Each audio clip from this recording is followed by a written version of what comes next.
Your Honor, I've got some members of the defense side here taking a look. Our understanding, and if it turns out to be wrong, it turns out to be wrong, was that the state was undecided yesterday as to whether they were going to call Mr. Bernard Mitchell. I know at the lunch break, Mr. Hiles was on the stand. His text messages had already been admitted. We went back to speak with him. The state went back and attempted to speak with him. So at that point, my understanding was it was still up in the air. I can be wrong. My understanding was it was still up in the air. Per Your Honor's request, we had discussed as many things ahead of time as possible. The discussions with the state were, and it was very clear for both sides, that we were not going to be objecting and not asking this court to litigate Mr. Mitchell's Instagram records because the state was going to call him. Yes, with them coming in, there were portions that we intended to use with the understanding that that is what would come out in terms of evidence. His messages would come out, so we would want another section in there. If the first section is in there, we would want the second section in there. But he's certainly not our witness. The evidence he presents is not a theory of the case that we would have brought to the table. And so now the state does not want to call him, and I think we're faced with a confrontation clause issue because we relied in good faith on our discussions with the state. We didn't go through and take the court's time to say this is conditionally admitted based on this happening.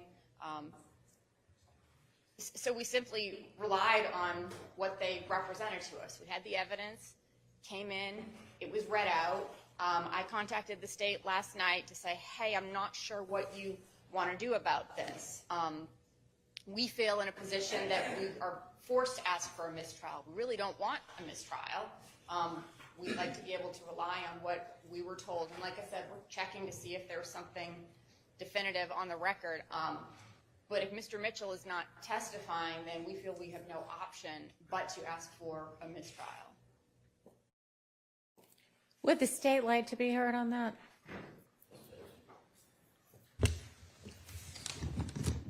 I guess the state's response, Your Honor, is that the state, after the lunch hour, indicated to... Talk into the mic. Pick one up, maybe. The state, after the lunch hour, indicated to the court, as well as counsel, at least for Mr. Ryan, indicating that we were not going to call Mr. Mitchell, basically because he told not only the state but defense counsel that he wasn't going to say anything when he came onto the stand. That was the same thing that was told to us by Mr. Uten. And my recollection is that it wasn't either or is what the understanding was. It was we were going to maybe call either Mr. Uten or Mr. Mitchell, and yesterday we decided neither. So I don't know how there could be a confrontation issue that's being claimed today. If we decided to put Mr. Uten up yesterday and not Mr. Mitchell, the records would have still come in the same fashion without Mr. Mitchell testifying.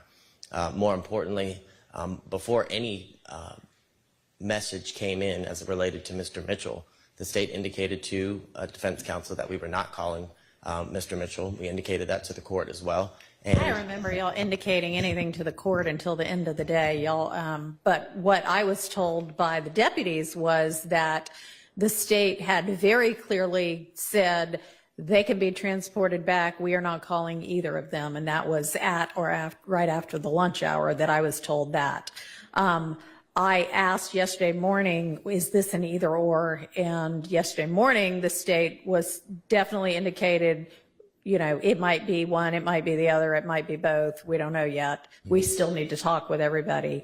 And then we just went on with the trial, and they didn't, you know, after lunch, they went back because y'all had made that determination, and you certainly communicated that to the deputies with regard to transport.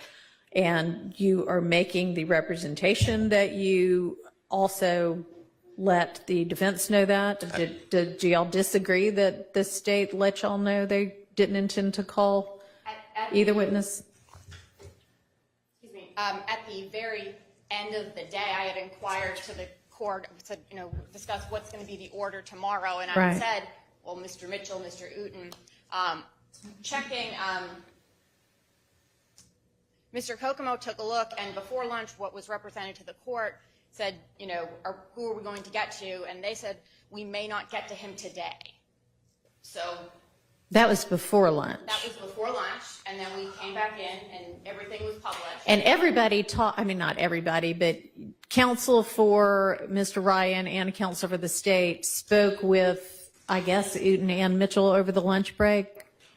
We went back. He didn't want to speak with us. That's fine. We went separately from the state. Right. We didn't discuss anything with the state about who would or wouldn't be called at the lunch. And I don't believe before we started in the afternoon. That's not my memory.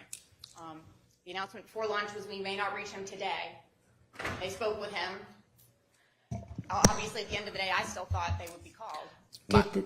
My recollection is after lunch, I was sitting there. Ms. Abbasi said, so you're not calling Mitchell? And I said, no, we are not calling Mitchell. That's my recollection.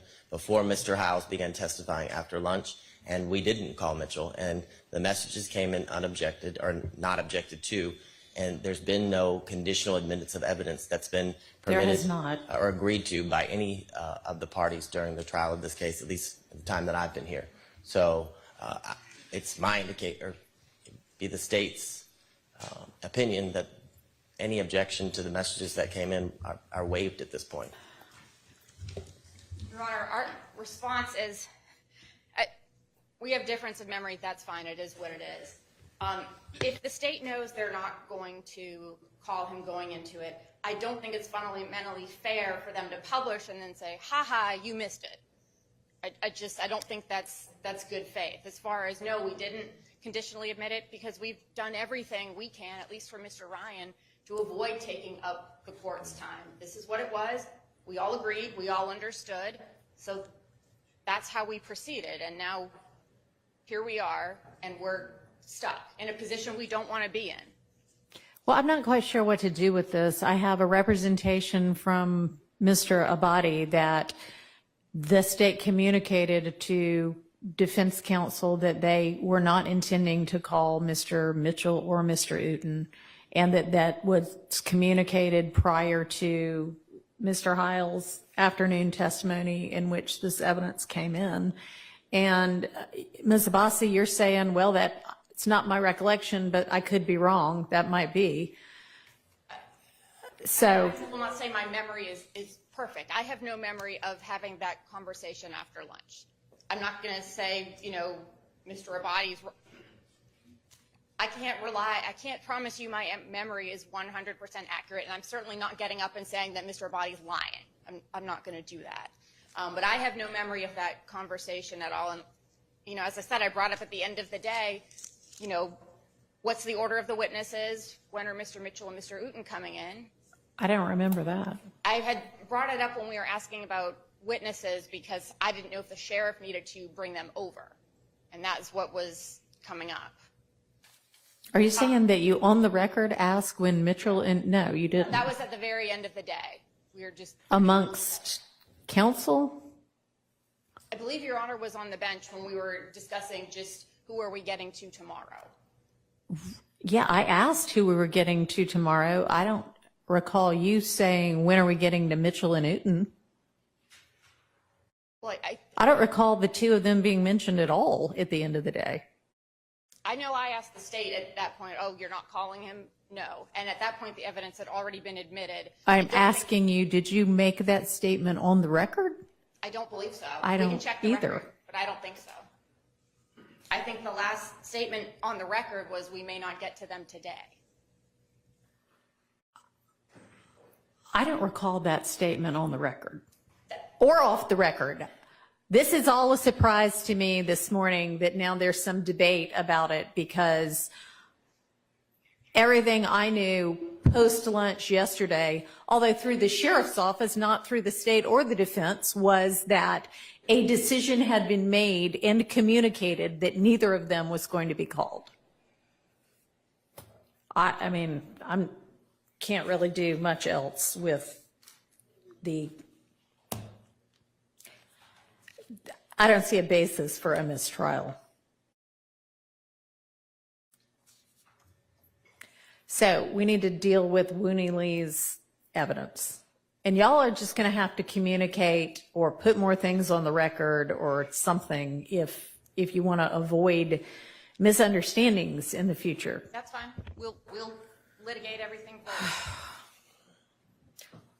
Or just put on the record your understanding. Yes, Your Honor. So if the understanding was these will come in if Mitchell testifies, just say, we talked about all of this and we don't have any issue as to, X, Y, and Z. And these things we've agreed are going to come in if Mitchell testifies. And then there'll be a record of it and everybody will know what they're dealing with. I mean, I guess the state can make the suggestion. I mean, we can call him and the state will have no questions for him and then defense counsel can cross him if that will solve the issue. I mean, at this point, he might have yet again been sent back, even though my staff was making Herculean efforts this morning to try to get him over because somebody wanted him.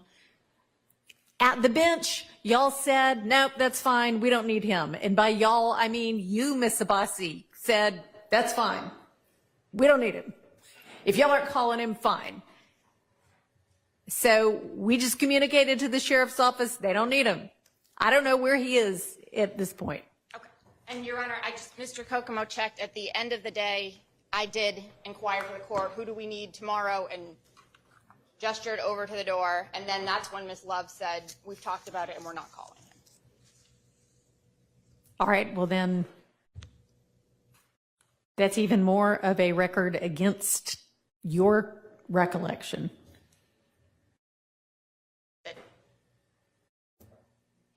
I guess I don't understand. There would not have been any reason for me to ask about whether people were coming from the back after the evidence had already come in if I knew he was appointed to be testifying. So you're saying you pointed towards the holding cell doors? Right, asking about witnesses for tomorrow.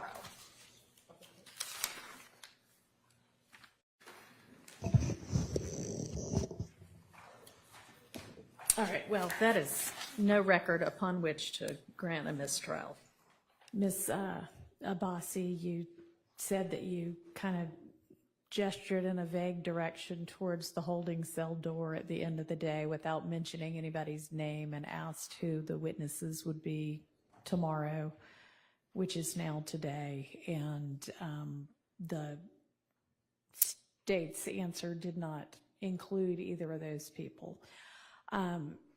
And then, of course, there was some point in time in which the state was maybe going to get Mr. Mitchell and I don't know what they were going to do, put him on the stand, just, I don't know, as a concession to Ms. Abbasi, maybe? I don't know. Anyway, just FYI, Mr. Mitchell is here and available. I'm just letting y'all know that. And I kind of need to know before the lunch hour, or whenever this next, the witness that's on the stand right now is over with, if he's going to be called, let's go ahead and call him next so that he can be whatever's going to happen and then transported away back to where he has been staying before this time. The issue raised on the defense is his messages would kind of affect what sort of road we went down with the defense. We've already gone down that road.